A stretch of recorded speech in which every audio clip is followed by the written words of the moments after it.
আমি তো খেপা সালমান। মনে করেন গানের ভিতরে কথা আছে, যার ভিতরে ভাব আছে তার ভিতরে কোনো প্রেম আছে, আর যার ভিতরে কোনো ভাব নাই তার ভিতরে কোনো কি প্রেম নাই, তাই না? তাই লালন সাজি গানের মধ্যে বলেছে, জেনে শুনে করো পীড়িত, সেই যে ভালো দাঁড়াই যাতে না বুঝে মইজনা পীড়িতে। আমার আল্লাহ পাক বলেছেন কি, প্রেম তো কোনো খারাপ কাজ নয়, প্রেম করো, প্রেম করার মতো করো, তাই না? যাতে শেষ প্রেম দাঁড়াইতে পারে। আসলে ভালোবেসে তো অন্যায় না, কিন্তু ভালোবাসা কয়জন করতে পারে বলেন সঠিকভাবে? এত ভালোবাসলাম তাও তার মন পাচ্ছিল, হলো? তা সেদিকে লক্ষ্য করে আমার একটি গান।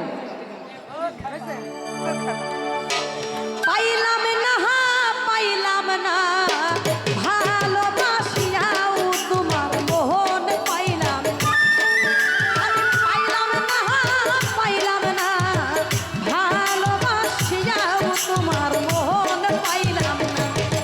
প্রাণ বন্ধু আরে এত ভালোবাসিয়াও তোমার মোহন পাইলাম না। প্রাণ বন্ধু আরে এত ভালোবাসিয়াও তোমার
জগতে কোনো স্থানে খুঁজিয়া না পাই গো